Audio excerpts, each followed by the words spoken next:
that I put in before they're finished. Yeah, we've been doing that, haven't we? Because I find that I'd probably wait too long. And wait.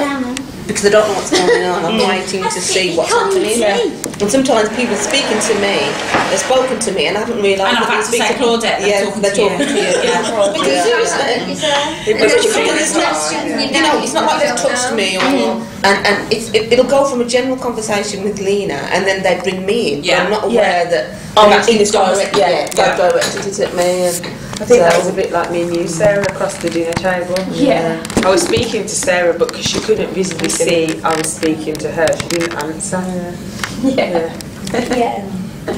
It has been hard round Memory Hill. More other people's reactions to us. Like, some people have been rude and just sort of barge past and then look like we're in the way, but other people have looked like, oh, those poor girls, and I suppose that's not what they want either. They just want to be treated, obviously, with respect, but not like they're children or stupid or anything as well. And that's the thing that we found from... It would be nice if they got orders right as well, because you can't see what's in front of you. They got our order wrong like 3 times in Wetherspoons. We had ice in Coke that we didn't want. We had egg and chips. We had egg and chips that was supposed to be fish and chips. Mad. And you're not going to know if they've got it right until you take a bite. And if you're vegetarian like me, and they've got much meat in front of you, don't want to make that mistake. No, definitely not. Definitely and not. I wanted to go and get some ketchup, and there was only the 2 girls with the goggles at the table. Obviously, I couldn't go until Vanessa came back, because someone could just walk past, pick up their bags, and we arranged to meet, and we wanted to go to the toilet, and I had to obviously take Sarah with me to go to the toilets, because I can't just leave her standing there on her own. Do you find that in the services as well, they direct the conversation towards you instead of the goggled person? Yes. Yesterday when we were at the bar, I said to Claudette, she'd go and get a drink. She said, "Oh, wait here." I said, "Actually, why don't we come up and do practice you getting it?" So I said, I'd already said to Claudette I was going to wait for her to order, and we walked up, and I said, "Right, we're at the bar." And then the girl said to me, "Can I help you?" Very quietly, didn't she? And I said, "She needs serving," and I pointed at Claudette. And she said, "Can I help you?" And she couldn't hear because the music was loud last night. I said, "You're going to have to speak up because she can't see you." And she obviously couldn't. But and she got really embarrassed, didn't she? Yeah, she did. She did. And so she was and like, a couple of times she then directed the questions again straight back to me, even though she'd got a purse out, she was paying for the drink, she was ordering the drinks, and she was reverting back to me. You see, that's what's I found difficult as well, because I had to say to Lena, "What note is this?" Because obviously she told me what the drink was. In fact, I thought it was going to come to less than £10, so Lena said, "Yeah, that's £10." And then she said, "Oh, it was £13 something," so I put it back. And then I had to say, "Well, what's this?" And being on my own, that would have been really difficult. Well, we went to the cash point, didn't we? We went to the cash point, Vanessa said, "Do you want to try and do it yourself?" And I said, "Yes." But I'm used to using the same cash points. So when my money came out, I didn't expect it to come out there. And I said to Vanessa, "Where's my money? Where's my money?" I started to panic. "Where's my money?" She's like, "Someone's there." I'm like, "There where? It's supposed to be on this side." She went, "No, it's on that side." But yet she was really good. And then I took my money. I said, "Is this what is this the right amount?" Because I didn't know. It could have been anything. With the number pad. Right, okay. I think that's because I use the cash point so often. It's all that money. She felt the number pad. She instantly knew, oh, number 1, 2, and she, she got a bit mixed up when it come to the cancel, return card and enter button, but everything else, she was really good. Yeah, really good. I think it would have been easy for me to make sure I found the last button on the right hand side that I could say other amount, because I can't see 10, 20, 30. Am I knocking something over there? I couldn't see 10, 20, 30, so it'd been easy for me to go to last button, other amount, and type in how much I want, rather than Vanessa directing me to 30, because I didn't know that was £30. It could have been 10, 20, 30. Could have been anything. They have that button at cash points where you press for sound? No, for sound. I don't know how. I have no idea. No, I've never. There's one by me. It's on a post office one, and there's a button, and there's a button, and you need to know what it is. I've never really taken any notice. And actually, if you press it then gives you instructions verbally. But I've only seen one. I thought that was a. What do you think? I don't know how it would be with one of those, because What if there's a queue full of people? Or someone loitering waiting to use the cash point? And they've just said, oh, you have now taken £300. You know, anything coming out. Questions. Oh, right, okay. I think that would be quite dangerous. Yeah, definitely. To announce that. Simone's hilarious. We had to read the menus, didn't we?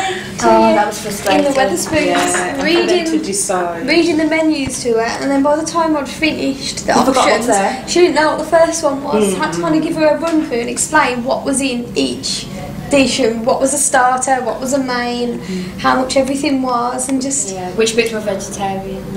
Just describing it all in like a lot of detail. And then how much it was, because you just wouldn't know, because normally you'd just skim it and you'd know, like this is the section for beef, this is the vegetarian section, everything else, but it was really hard. I found it hard not having any markers on the table. Because obviously when we sat down last night and this morning for breakfast, we've got markers, our cutlery's around us. But when you go into the weather somewhere like the Wetherspoons, there's nothing. Your table is empty. So you can't bar a pot of condiments. And if you're not feeling all around the table, you can't see the condiments, but you're going to have to feel for them. But there was no marker. My drink, Vanessa bought my drink and she put it down, she put it down, but I had to feel where it was, because I was thinking, where's my markers? There's no markers to say, right, that's that side. If you understand what I mean? Definitely. That was difficult for me. Yeah, I agree. I mean, I had the same thing we went into a jewellery store, and Lena was stood by a display case, and she said to me, you'll buy the display case. And I said, how far away? And she said, what do you need to know that for? I said, just for depth. I said, just put my hand on it so I could see just how far away I was from it. Because you've just got no sense of anything around you at any time. And sometimes I was a bit disorientated because within Merry Hill, you don't have to turn right, you don't have to turn left, you just sort of veer off to different directions and come back the other way. And a lot of the stores are planned, aren't they? And I just thought, oh, what direction am I going? And I found that quite difficult, to be honest, because you're just like, so where are we going now? Which direction are we going? And also I found that conversation didn't flow. Well, until the end, until the last half an hour, we said, we'd forgot to speak to each other for about an hour and a half. And I know it sounds odd, I was talking constantly going, we're doing this, we're doing it. And it was not a conversation. But there was no conversation. And no conversation. And so then this is ridiculous. I mean, it's ridiculous because I probably talked to Claudette more than I talked to anybody. So it was, well, let's just talk then. Well, you start, no, you talk. And then we got into it within 2 minutes, but we did forget to have a conversation. And we, concentrated so much. Absolutely. Directing. I felt that. And actually, when we did start talking, we got lost because I stopped looking at what was meant to be doing, and we got carried away. We ended up walking around East Central for some reason. Because I was talking and I was concentrating. I actually said to Leanne that I got tired of my own voice, and she said definitely. Because I was constantly saying, single file me. Simone found it really easy to rub her hand across the width of my shoulders to sort of put herself behind me. In a safe place. And there was many times I said single file me because it's a narrow aisle, or you can go back to your comfortable position. But it was a lot of left, right, up, down, and we took the escalators, didn't we, girls? Rather than at one point, on our second go on the escalators, Vanessa forgot to tell me that whether we were going up or down. And I got really scared because I wasn't sure. I presumed we were going up, but when I felt the step rise above me, that on my leg at the back, I thought, gosh, we're actually going down. And she went, That's really interesting. You couldn't tell till you... No.